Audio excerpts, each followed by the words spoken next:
Salut à tous, c'est Seb et aujourd'hui on va parler de Adventures in Austerion, une boîte au contenu loin d'être austère.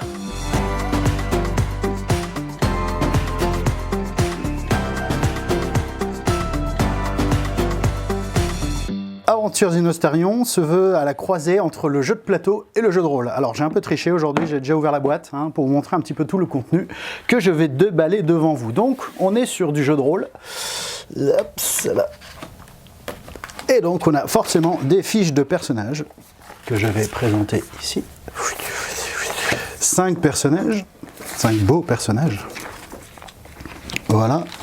Avec son petit lot de feuilles vierges quand vous voudrez créer vos personnages. Voilà les différents archétypes proposés, superbes, tout en couleurs, ils sont vraiment jolis. Alors recto verso, vous avez une version anglaise à l'arrière, mais on avait besoin juste là, ici de la version française. Donc on a plusieurs infos sur les fiches de personnages. Déjà leur qualité, qui sont un peu l'équivalent des caractéristiques, leur spécialité, un petit historique, l'inventaire, la valeur d'initiative, une illustration, les valeurs de résistance et de magie, mais j'y reviendrai un petit peu plus tard. Voilà, donc 5 personnages, donc vous choisissez votre personnage et l'aventure commence. Comme on est sur un mix avec du jeu de plateau, on a forcément de très jolies tuiles qui se trouvent ici. Hop. Donc je tentais de faire un espèce de petit début de niveau, tant bien que mal. Voilà, je crois que c'est quelque chose comme ça, comme ça. Voilà, comme ça. Non, c'est comme ça. Voilà. Hop, hop, hop, hop, hop. Votre donjon du jour. Voilà, et vous avez plein d'autres tuiles qui sont à chaque fois recto verso. Voilà, vous ne voulez pas toutes les faire, mais vous avez vraiment le donjon de pierre, ou plutôt la grotte, les cavernes glacées, il y a différentes choses. Hop là, il y en a des carrés, il y en a des rectangulaires, pareil, même chose, recto verso. Voilà, il y a largement de quoi faire. Les illustrations sont superbes, une belle table de salle à manger. Voilà, hop là, hop là. Et donc vous êtes dans votre petit donjon qui se trouve donc dans un continent qui s'appelle Austerion. On est précisément dans le royaume des Vaudchènes, qui fait partie donc du continent d'Austerion. On retrouvera également il y a une espèce de cohérence d'univers qui se fait avec tout ce qui est de la gamme des Architectura, avec les cités de Talticourt, Thala, Burt et Longueville aussi. Voilà, qui sont des tailles qui font vraiment une cohérence de l'univers et de l'ensemble. Et vous êtes une compagnie et qui se nomme la Compagnie des Ribauds. Voilà, donc vous faites un peu partie de cette sorte de guilde, et vous avez différentes aventures à faire pour le royaume, différentes quêtes. Donc voilà nos petits personnages qui vont s'aventurer dans le donjon. Voilà, voilà. Alors, au niveau vous avez 2 modes de jeu. Vous avez le mode vraiment jeu de plateau, où vous pouvez vous déplacer, etc., faire les résolutions de combat, etc. Bien évidemment, on est un petit peu comme dans l'exploration de donjon. Donc, au début, vous ne connaissez rien. Puis, au fur et à mesure que vous arrivez à passer, là, ici, ce sera une corde qu'il va falloir passer. On révèle au fur et à mesure le donjon. Et sur chaque donjon, il se passe des challenges, donc des cartes, moult cartes. Plein de challenges différents qui vous attendent, qui vont être des défis, d'accord, qu'il va falloir faire et qui sont propres. Ici, par exemple, on va faire le bilan. C'est bien, on n'est pas loin dans le donjon, alors on va faire le bilan. C'est vachement. Ça promet pour la suite. Voilà, donc vous avez des valeurs de challenge qui vont être des tests à faire pour réussir les différents challenges. Forcément, dans tout donjon digne de ce qui se respecte, vous avez des créatures bien peu sympathiques qui vont vous attendre et qu'il va falloir corriger, d'accord, neutraliser pour dire proprement les choses. Voilà, je remets encore les 2 héros qui avancent au fur et à mesure. Vous allez avoir donc besoin de dés pour les affronter. Donc ici, vous avez des D6. On n'en a besoin normalement que de 2 au niveau de la mécanique de jeu, sachant que les déplacements, vous faites un déplacement gratuit et vous faites une action qui peut être affronter quelqu'un ou défaire un mécanisme, etc., etc. Voilà. je vais transiter avec une fiche de personnage pour montrer l'exemple. Donc, vous, au niveau des actions, vous avez donc votre valeur d'initiative, d'accord, qui va être ou fixe ou aléatoire. Si vous décidez qu'elles sont aléatoires pour un peu plus de challenge et faire tourner un peu plus régulièrement l'initiative des joueurs, bah vous rajoutez un D6, voilà, vous ajoutez l'initiative, et après, dans l'ordre des joueurs, on fait les actions. Donc pour les actions sans opposition, par exemple, vous allez avoir donc une valeur fixe qui va être proposée. On va lancer 2d6. Voilà, on va rajouter éventuellement de la difficulté. Ouais, là, ça, c'est voilà. Et il va falloir faire en dessous de notre capacité, de notre spécialité, pardon. Donc on va prendre par exemple la de 10. Voilà, on va dire que le niveau de difficulté du challenge, il va être de 3. Donc 6, 7, 8, 9, 10, 11. Et donc malheureusement, j'ai que, on va dire, je sais pas, c'était 10 hein, sur la spécialité. Donc j'échoue mon action. Ce qui va être marrant, c'est que si on fait 2-1, on fait ce qu'on appelle l'équivalent un peu d'une réussite critique. Pour le coup, tu t'es prêt, réussite critique. Par contre, à certains moments, on peut lancer 3 dés. Donc ça veut dire que si au moins sur 2 dés, on fait 2-1, et ben on a cet équivalent de réussite critique. Inversement, si on fait 2-6, et ben du coup, on fait une maladresse. Alors, les maladresses, c'est plutôt amusant, puisqu'on va piocher une maladresse. D'accord ? Une catastrophe.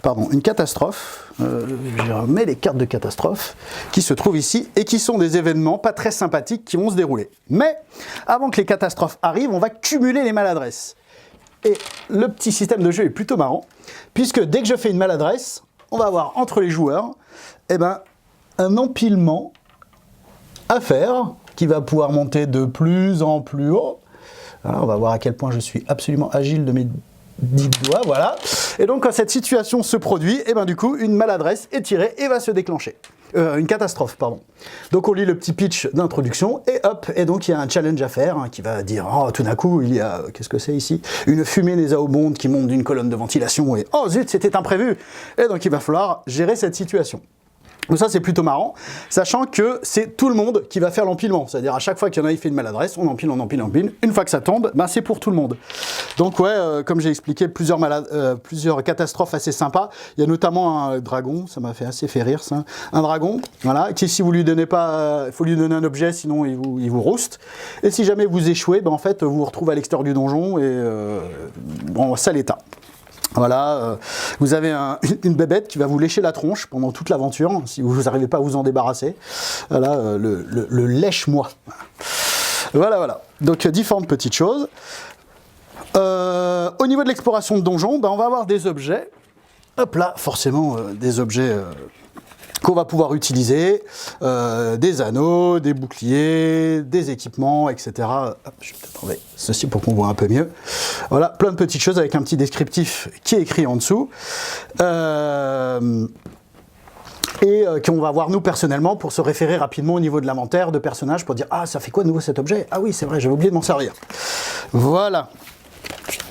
Il y a aussi des magiciens. Les magiciens, ils vont avoir la possibilité de lancer des sorts. Donc on a toute une petite série, une 12 cartes de mémoire, si mes souvenirs sont bons, d'une liste de sorts, d'accord, avec à chaque fois l'effet et un modificateur qu'on va devoir rajouter à notre lancer de sorts. Voilà, donc il y en a plusieurs, ça fait un petit peu comme les cartes de Donjons et Dragons qu'on peut rapidement voir et rapidement consulter. Comme dans tout mode JDR, on a un bel écran de jeu. Je me vois bien, là, je vais remonter un petit peu plus pour qu'on le voit bien. Voilà, avec une superbe illustration. Voilà, hop là, avec les informations nécessaires. Alors forcément, quand vous jouez en mode jeu de plateau, c'est inutile de sortir l'écran de jeu. Et quand vous êtes en mode JDR, du coup, vous pouvez rapidement consulter les informations nécessaires. Alors vous allez me dire quelle est la différence exacte entre le mode jeu de plateau et le mode jeu de rôle. Le mode jeu de plateau, c'est simple, on avance, on révèle donc les cartes de challenge au fur et à mesure, alors que le mode jeu de rôle vous permettra d'avoir un peu plus d'imprévus, de pouvoir rajouter des modificateurs ou des difficultés, et de rajouter un peu plus de narration à l'exploration de donjons. Voilà la différence notable. Au niveau du matériel de règles, hop. Haha, ça donne vraiment envie de faire l'aventure du donjon, hein, la suite. Hein. Mais ils resteront ici, dommage, la suite des aventures vous appartient. Voilà, donc on va avoir 2 beaux livrets bien garnis. Donc un livret de règles. Donc là, vous doutez, il y a les règles. Quelle surprise. Voilà, donc une présentation des choses, la déroulement. Alors, il y a plein d'exemples qui sont vraiment nombreux, qui sont en vert à chaque fois. Donc, il y en a vraiment tout le temps, partout. Ça, c'est vraiment très agréable. Hein. On arrive à chaque fois à voir chaque situation avec les exemples. Là, vous avez vu quand j'ai parlé des échecs et des catastrophes, etc. Voilà, comment créer votre personnage au début, au fur et à mesure, parce que comme vous avez des fiches vierges, il faut quand même qu'il vous explique comment ça se passe, comment placer les tuiles au fur et à mesure de l'aventure, etc. Et un petit glossaire, ça c'est plutôt mon point, pour vous rappeler, tiens, quelle compétence fait quel truc. Voilà, ça c'est plutôt chouette. Et après, vous avez le livret d'aventure avec moult quêtes épiques qui vous attendent. Voilà, donc on commence direct... par les scénarios, exactement. Donc vous avez la petite tuile de début. Tiens, c'est bizarre, ça ressemble vachement à la petite tuile du début de notre aventure. Hein, mais quel hasard! Oh là là, c'est incroyable. Voilà. Et donc avec les cartes que vous allez faire, les niveaux de challenge que vous allez devoir atteindre et tout pour passer les différentes choses, des grosses bébêtes qui vous attendent. Voilà. Il y en a une, voilà, qui se trouve ici, etc., etc., etc. Et à chaque fois, un petit plan du donjon pour que vous, rapidement, en tant qu'MJ, les joueurs ne connaissent pas exactement la suite du donjon, mais vous, rapidement, vous pouvez savoir quelle tuile va être à préparer et à poser au fur et à mesure. Voilà, voilà, j'ai fait le tour rapidement. Il restera encore à parler du petit matos accessoire qui vous permet vraiment de personnaliser vos donjons. Vous avez des coffres, vous avez des tonneaux, vous avez 2 villes pièges et des escaliers, voilà, qui vont vous permettre un petit peu de personnaliser votre petit donjon et de faire vos propres aventures. C'est fort sympathique tout ça, voilà, donc Adventures in Osterium. Petit regret personnel, l'intérieur de la boîte.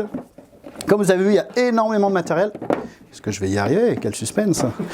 Voilà. Voilà. Et ben en fait, tout est un peu en vrac. Donc on aurait bien apprécié un petit truc de rangement parce que voilà, quand je vais commencer à tout mettre dedans, voilà. Voilà. Mais sinon c'est super chouette. C'est vraiment les parties durent à peu près de 2 à 3 heures. En fonction de la taille du donjon, hein, forcément. La mécanique, c'est plutôt fluide. Tout marche avec un système de points de résistance qu'il va falloir atteindre en fonction des réussites de dés. Voilà, c'est fort bien. Voilà, en tout cas, si ça vous donne envie de partir à l'aventure, lancez-vous. Et surtout, quand vous partez à l'aventure, évitez les mauvaises tuiles.